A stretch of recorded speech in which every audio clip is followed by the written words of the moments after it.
এবং আজকে 9 মাস হয়ে গেছে কিছু কিছু সংস্কার কার্যক্রম ইতিমধ্যে এই সাংবিধানিক সংস্কার পরবর্তী পার্লামেন্ট ইলেকশনের পরে সুনির্দিষ্ট কিছু স্বৈরাচারের দোষীদেরকে বাদ দিয়ে এবং আমাদের নেতা জনাব তারেক রহমান অলরেডি ঘোষণা করেছেন যে যারা আন্দোলন সংগ্রামে আমরা রাজপথে একসাথে ছিলাম আগামী দিনেও আমরা একসাথেই থাকব, রাষ্ট্র পরিচালনায় আমরা একসাথে থাকব।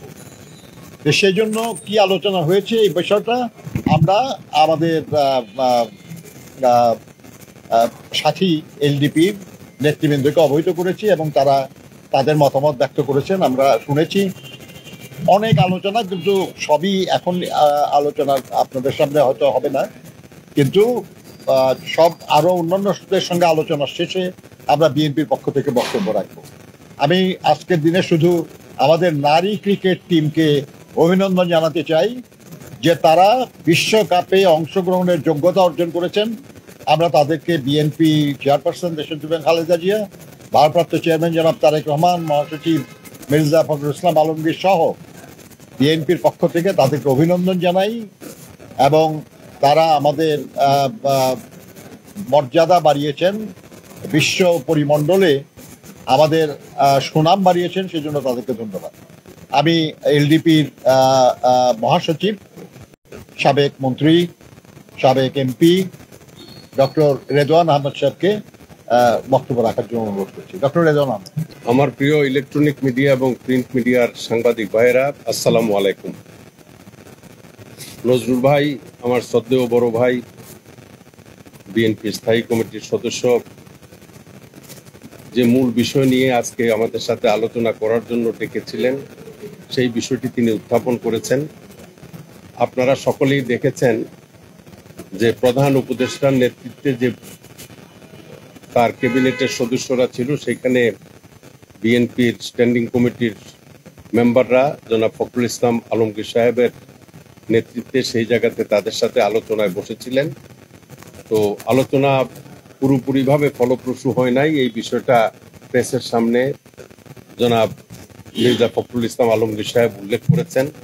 এই বিষয়গুলো নিয়ে বিস্তারিত আমাদের সাথে কথা হয়েছে। তো একটা বিষয় আপনাদের সকলের কাছে প্রণিধানযোগ্য যে সংস্কারের ব্যাপারে আমরা এই সরকারের সাথে একমত।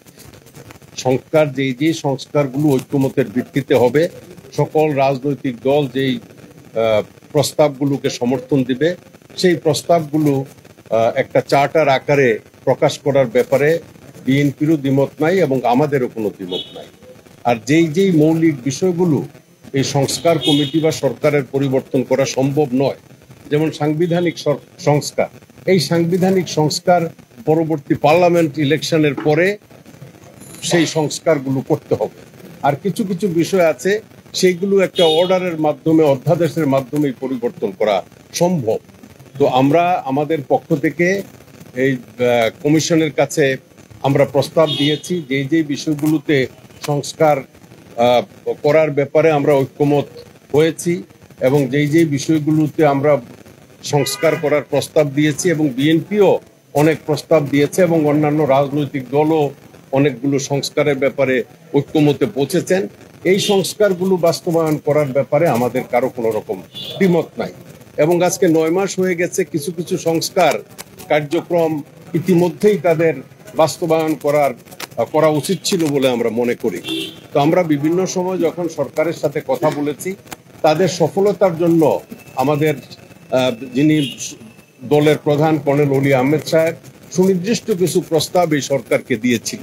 এই প্রস্তাবগুলোর মধ্যে যারা স্বৈরাচারের দোসর ছিল, আজকে একদম এই উপজেলা থানা পর্যায় থেকে শুরু করে কেন্দ্র পর্যন্ত, সচিবালয় পর্যন্ত ওই স্বৈরাচারের দোসরদেরকে নিয়েই তারা এক জায়গা থেকে আরেক জায়গায় কাজকর্ম বাস্তবায়ন করতে চাচ্ছে, যেটা কোনোদিনও সম্ভব হবে না।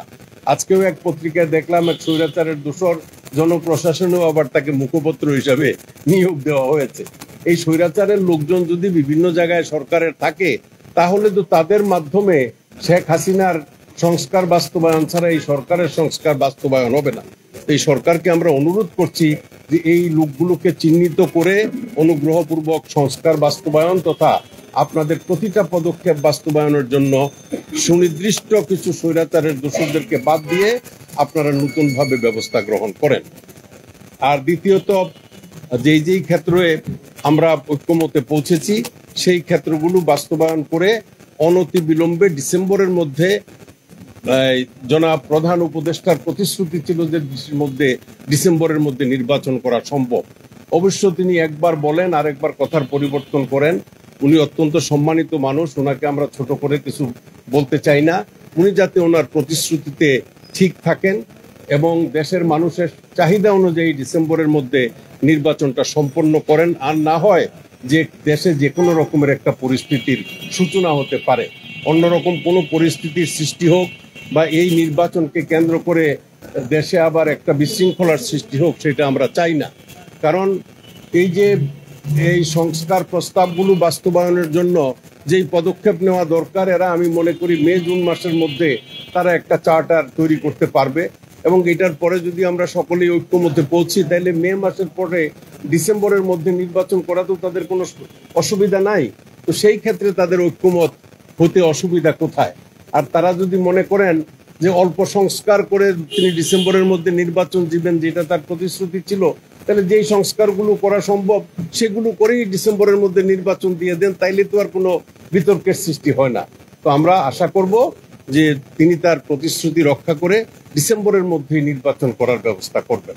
সংস্কারের ব্যাপারে আমরা একমত এবং যে সংস্কারগুলো করা প্রয়োজন সেগুলো তারা অনতিবিলম্বে করার জন্য উদ্যোগ গ্রহণ করবেন।